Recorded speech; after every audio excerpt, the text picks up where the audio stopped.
Bonjour à tous les amis, j'espère vraiment que vous allez tous super bien. Nouvelle vidéo aujourd'hui, très content de vous la tourner. Un pronostic en Première Ligue, Manchester United face à Chelsea. Manchester United qui doit absolument se relever en Première Ligue, qui sont pour le moment 14e, et à Chelsea qui doit continuer sur sa bonne lancée de ce début de saison. Voilà, on va évidemment repartir et reparcourir les dernières actualités des deux équipes.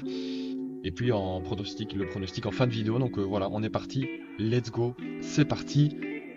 Juste avant, les amis, n'hésitez vraiment pas à liker et à vous abonner. Il y a plus ou moins 90% des personnes qui regardent les vidéos sans être abonnés. Donc franchement, n'hésitez pas, c'est gratuit. On est parti maintenant. Comme je dis, Manchester United face à Chelsea. Le match du coup se jouera à Old Trafford le dimanche 3 novembre à 17h30. Donc dans 48 heures plus ou moins au moment où sort la vidéo. Et j'ai regardé l'historique des rencontres entre ces deux clubs. Et c'est vrai que le dernier match nous avait délivré un véritable spectacle. 4-3 pour les Blues de Chelsea, je m'en rappelle comme si c'était hier d'ailleurs de ce match assez dingue, avec Palmer qui marque deux buts vers la fin, dont le dernier dans les tout derniers instants. On avait vraiment eu un match pour un spectateur neutre exceptionnel, pour un supporter de Manchester United comme moi, assez décevant. Mais bon, quand on y repense, c'était un match assez fou. Deux équipes un peu qui se cherchaient encore la saison passée, qui n'étaient pas du tout bien structurées.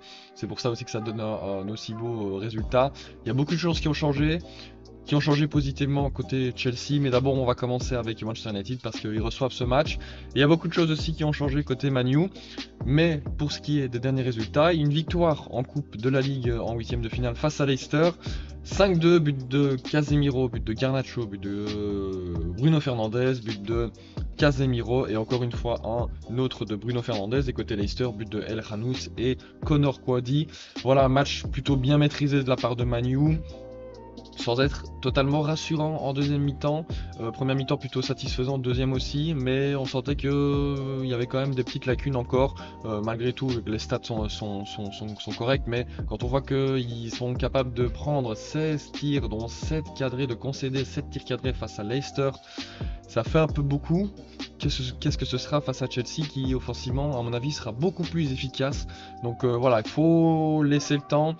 Il y a évidemment la, le limogeage, j'ai envie de dire, hein, le coach qui a été viré, Eric Ten Hag, après cette défaite face à West Ham, la défaite de trop en Première Ligue, match totalement horrible à voir jouer et tellement frustrant parce que Manchester United a les occasions pour en mettre 5 en deux premières mi-temps, ils en mettent 0, et puis en deuxième mi-temps, à chaque fois les deuxièmes mi-temps, Manu ne démarre pas bien sa deuxième mi-temps et se laisse avoir par cette, je sais pas comment on dit, mais ils ont aucune envie, t'as l'impression, et que voilà, au fur et à mesure, West Ham, qui n'est pas du tout une équipe normalement où Manu devrait avoir des difficultés à jouer contre, et ben, au fur et à mesure du match, la tension monte, et le problème c'est que Manu ne récupère pas un peu d'envie, et forcément bah, West Ham en profite et marque un goal, puis finalement il y a une réduction du score, et puis Bowen à 90+2 sur un penalty que je trouve moi inexistant. Je la trouve très léger, ce penalty revu par la VAR, etc. Bon après, ça me dérange pas d'avoir perdu parce que bah c'est mérité entre guillemets, dans le sens où bah tu dois absolument déjà tuer le match en première mi-temps. Il n'y a pas besoin de prendre de risque à aller jusqu'en deuxième. 18 tirs, seulement 5 cadrés. Il y a énormément de problèmes d'efficacité côté United, un peu comme la saison passée. Mais en plus là que la saison passée, il y a moins cette envie, j'ai l'impression. Et donc forcément ça a coûté la place à Ten Hag. Van Nistelrooy est le coach en intérimaire. Pour le moment, il a le but entre guillemets de redresser un peu la barre avant l'arrivée de Ruben Amorim. Voilà, ça a été officialisé aujourd'hui, un peu plus tôt, au moment où je tourne la vidéo, donc c'était le vendredi vers 11h midi. Ça a été officialisé, il prendra ses fonctions lors de la prochaine trêve internationale, plus ou moins le 10-11 novembre. Voilà, bah forcément content, oui. Maintenant, il faut voir parce que bah il faut lui laisser du temps, je pense, à cet entraîneur. Ten Hag, on lui a bien laissé 2 saisons et le commencement de celle-ci avant de le virer. Lui, je pense qu'il aura besoin de temps. Il y a des nouveaux trucs qui vont changer, je pense, notamment le dispositif, parce que avec le Sporting, il joue en 3-4-3, donc il va vraiment y avoir un changement de philosophie, je pense, et un nouveau système. Ça risque vraiment d'être intéressant, mais en attendant, à l'instant T, c'est Van Nistelrooy. Match, pour son premier match très intéressant, 5-2. Vraiment une nouvelle animation offensive qui a porté ses fruits, quoi, parce que quand même 5 buts inscrits.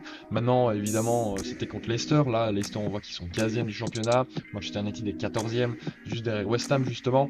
Donc là, ils ont le besoin de gagner face à Chelsea en plus. Donc c'est l'occasion de se remettre un peu sur le droit chemin juste avant justement l'arrivée du nouvel entraîneur. Au niveau de la composition, c'était un 4-2-3-1 qui se transformait en 4-4-2 quand Manchester United n'avait pas le ballon. Donc avec Dalot, Lindelof, De Ligt et Martinez en défense. Ugarte, Casemiro, le double pivot. Casemiro, Ugarte qui ont fait un très très bon match chacun, notamment Ugarte qui est en train de... On le sent qui est en train de s'adapter. Après attention, c'est pas non plus N'Golo Kanté Prime, mais il commence un petit peu à prendre ses marques et ça se voit. Rashford à droite qui a fait un peu un match décevant, on va pas se mentir. Fernandez qui a marqué 2 goals qui était quand même plutôt bon. Garnacho à gauche et Zirkzee en pointe. Et c'est vrai qu'il y a pas mal de blessés parce que finalement sur le banc il y avait que Højlund, Diallo, Mazraoui, Evans qui avaient déjà joué des matchs en première ligue. Sinon c'était surtout des petits jeunes, notamment Wetley, Hamas, Fitzgerald. Voilà, donc il y avait quelques absents, notamment Lenny Yoro qui devrait pas tarder à revenir, Malacia également, Maguire, Mainoo, Anthony, Shaw, Mount. Bon, sur les 7 blessés, il n'y a que deux titulaires, Mainoo et Luke Shaw potentiellement qui sont absents, donc ça reste encore très très correct et franchement c'est pas ça la cause des mauvais résultats, ça je peux vous le garantir. En tout cas côté Chelsea, on avait déjà fait une vidéo pour parler de Chelsea plus en profondeur, donc on va forcément se focaliser plus sur les derniers matchs, là où on n'a pas pu les traiter au moment où j'ai sorti la vidéo. D'ailleurs si vous voulez aller voir la vidéo, n'hésitez pas à la voir, je vous la mets en fiche juste en bas au-dessus à droite. Le dernier match de Chelsea n'est pas bon parce que défaite en coupe face à Newcastle 2-0, but de Isaac et but de Zizazi. Match pourtant qu'ils ont maîtrisé à l'extérieur à St James Park, mais malheureusement la finition n'a pas été au rendez-vous, contrairement aux derniers résultats, notamment celui face à Newcastle justement en Première Ligue où ils ont gagné 2-1 avec des buts de Nicolas Jackson et évidemment de Cole Palmer à la 47e. Isaac avait réduit le score, mais sinon Chelsea... C'est un nouveau Chelsea, ça je pense que tout le monde peut l'attester maintenant. Là sur le dernier match, 17 tirs, 7 tirs cadrés.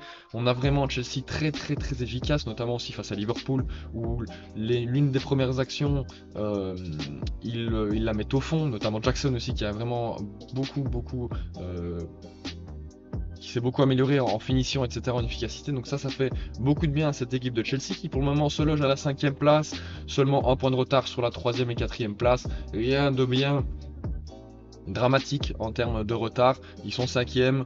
C'est vrai que le match face à Liverpool, bon forcément ça leur fait perdre des points, même s'ils méritaient pas totalement je trouve de perdre ce match. Ils ont été plutôt intéressants, notamment Romeo Lavia qui lui pour le moment revient de blessure et il se met de mieux en mieux dans cet effectif, dans cette structure. Évidemment ils ont fait un peu tourner lors du match en coupe avec Dizazi défenseur droit, Darbayo et Badiachil en charnière, Cucurella à gauche, Jurgensen, Fernandez, Vega en milieu défensif, Mudryk, Joao Félix, Dewsbury Hall et Nkunku devant. Sur le banc, évidemment, on avait pas mal de monde, notamment Chilwell, Colwill, Chukwuemeka, Cole Palmer, Madueke, Mark Dewey, etc. Donc c'était pas l'équipe type. Maintenant, ils auraient dû normalement gagner, je pense, au vu de l'effectif aligné. Sur le banc des blessés, entre guillemets, c'est Kellyman et Jadon Sancho. Je crois que face à Newcastle, c'est parce qu'il était malade, donc voilà, sinon ils ont quand même l'effectif quasiment complet, à part ces deux joueurs. Maintenant, on va voir un peu les effectifs probables qui vont être alignés pour dimanche, c'est parti. Donc voilà, côté Manu, forcément Onana au goal qui fait vraiment une très très bonne saison pour commencer. Martinez, De Ligt en charnière, ça je pense que ça m'étonnerait que ça bouge. Dalot à gauche forcément parce que Mazraoui est à droite. Le double pivot, je pense qu'il faut pas le changer. Ugarte et Casemiro, forcément l'absence de Mainoo, Ugarte a la possibilité de jouer. Peut-être que Eriksen aussi sera titulaire, faut voir entre guillemets, mais voilà, on verra bien. Fernandez évidemment en numéro 10, Garnacho à gauche. Et moi je décide de mettre Diallo à droite à la place de Rashford. Voilà, ça fait 2-3 matchs maintenant que Rashford, il est un peu moins dans le coup. Il avait eu un petit sursaut d'orgueil, il avait marqué quelques buts, mais là, bon, il n'est plus dedans. Diallo, ça fait longtemps qu'il n'a plus eu sa chance. Il n'a plus d'ailleurs sa chance avec Ten Hag. C'est le moment peut-être de le relancer. Et puis devant, je pense que Van Nistelrooy étant l'entraîneur, il mettra plus Zirkzee que Højlund. Maintenant c'est plus ou moins pareil pour moi. Moi ce que je veux surtout c'est qu'il y ait un attaquant qui marque à la première occasion qu'il aura, parce que on a vu par exemple que Jackson la saison passée, ça avait quand même du mal à finir. Là cette saison, c'est tout autre attaquant. Il marque très rapidement en très peu d'occasions, donc il faudra faire attention côté défense de Manchester United parce que il leur faudra pas beaucoup d'occasions à Chelsea, je pense, dans ce match pour inscrire le premier goal. Et puis sur le banc, bah forcément, il y a du Rashford, il y a du Højlund, il y a du Bayindir, il y a du Lindelof, du Evans, du Hamas, du Wetley. Voilà, revoir aussi qui va revenir dans l'effectif d'ici 2 jours pour le match. Peut-être que voilà, peut-être que je sais pas moi, ouais non, je saurais pas dire exactement qui pourrait revenir là, mais entre guillemets c'est pas très grave parce que l'équipe, c'est quasiment l'équipe type là qu'on a avec ce 11, donc il n'y a pas d'excuse, on va pas se mentir. Côté Chelsea, Sanchez dans les buts, ça je pense que ça ne changera pas. Fofana, Colwill en défense centrale, Cucurella à gauche ou peut-être Chilwell, ça c'est à voir un petit peu pour Enzo Maresca. Rhys James à droite évidemment, il revient bien de blessure. Caicedo avec Romeo Lavia, j'aime vraiment bien ce double pivot. Comme j'ai dit, Lavia il reprend ses aises et ses habitudes, il est vraiment sa joueur, moi j'aime beaucoup. Hein. En plus il est belge. Franchement il a une capacité d'encaisser le pressing, de subir un pressing et un peu à la manière d'un Meinou en fait finalement, il est vraiment très serein, ballon au pied, il n'a pas peur de se retourner, de tenter des passes un peu entre guillemets à risque, mais elles arrivent très souvent aux bons joueurs. À gauche, j'ai mis pas la Via, non, Pedro Neto. Palmer en 10 évidemment et Madueke à droite. Voilà, peut-être que ce sera Mudryk, peut-être que ce sera Joao Félix. Enfin, voilà, faut voir un petit peu. Et puis évidemment Jackson devant. Voilà, Chelsea, on a pas mal de bon monde. Marc Dewey, Dewsbury Hall, Mudryk, comme on l'a dit. Joao Félix, Nkunku. Peut-être que si Nkunku sera titularisé, c'est possible aussi. Étant donné qu'il a quand même marqué, je crois, 8 ou 9 buts en ce début de saison. Peut-être que Fernandez aussi sera titulaire à la place de Caicedo ou Lavia. Il faut voir un petit peu ce qu'il en est, etc. Et au vu aussi des dernières performances à l'entraînement, ça va aider évidemment à Enzo Maresca de juger, mais je pense que ce sera les deux 11 probables pour le match de dimanche. Ça, je pense que je vais pas me tromper je vais pas me tromper tout simplement sur les 11. Maintenant les amis, on est parti pour mon pronostic. Let's go. Forcément, il faut un petit peu remettre dans le contexte. Manu qui a une cote à 2,60, le nul à 3,60 et Chelsea qui a 2,60. Je sais pas si ça s'est arrivé souvent que celui qui reçoit le match ait la même cote que celui qui est à l'extérieur. Ça m'étonne d'ailleurs que Chelsea soit aussi haut à l'extérieur. Pourtant ils ont des plutôt bons résultats à l'extérieur cette saison, que ce soit en Conference League ou même en Première League. C'est des plutôt bons résultats qu'ils arrivent à gratter à l'extérieur. C'est étonnant, maintenant on sait à chaque fois que peut-être que Manchester United à domicile, il y a quelque chose qui peut se passer. Sur les dernières saisons, c'était quand même assez compliqué, je pense pas qu'ils sont basés là-dessus Chelsea, mais en tout cas moi je vois une victoire de Chelsea, on va pas se mentir, je peux pas mettre une victoire de Manchester United, à moins d'un miracle. Dimanche, Chelsea devrait normalement s'imposer. Défensivement, il y a encore des trop grosses lacunes, ce qui est d'ailleurs étonnant au vu des joueurs alignés. Et en plus de ça, Chelsea, maintenant, ils arrivent à être très efficaces. Donc, l'un dans l'autre, je suis obligé de mettre Chelsea gagnant. Alors peut-être que forcément, comme je dis ça, Manchester United gagnera et je vais pas vous mentir, ça me dérangera pas, hein, ça c'est sûr et certain. Maintenant, je pense que quand même Chelsea gagnera facilement, facilement, pour peut-être pas non plus abuser, mais en tout cas ils auront le contrôle, ils auront la main mise sur le match. On aura un Palmer qui, s'il est en forme, fera beaucoup de mal à cette équipe parce qu'il est tout simplement imprenable quand il est dans ses bons jours. Et un Jackson, s'il arrive à avoir de bons ballons, il la mettra au fond, même si on a un grand Onana en ce début de saison qui fait beaucoup d'arrêts déterminants. Voilà, je pense que Chelsea, normalement, devrait faire le travail, devrait faire le job à Old Trafford. Maintenant, côté Manchester United, moi, je mets quand même un but pour Garnacho parce que c'est quand même celui qui fait qui crée le plus de danger offensivement après Bruno Fernandes forcément, parce que c'est celui qui dynamite un peu le jeu et qui crée les choses, c'est Bruno Fernandes. C'est celui aussi qui arrive à être le plus réaliste entre guillemets devant les buts, c'est Garnacho, devant Zirkzee, devant Højlund, devant Garnacho, devant Rashford pardon. Donc forcément je dois lui donner ce crédit là de marquer. Maintenant c'est vrai que Casemiro aussi est plutôt en forme dans les gros matchs. Voilà, faut voir etc. Mais maintenant moi je vois quand même une victoire de Chelsea. Je pense que je reste objectif, en restant objectif et en enlevant tout mon amour pour ce club, même si pour le moment il ne le rentre pas trop, je vois quand même une victoire de Chelsea. Ouais, ils ont une meilleure structure, des meilleures idées, idéologie de jeu.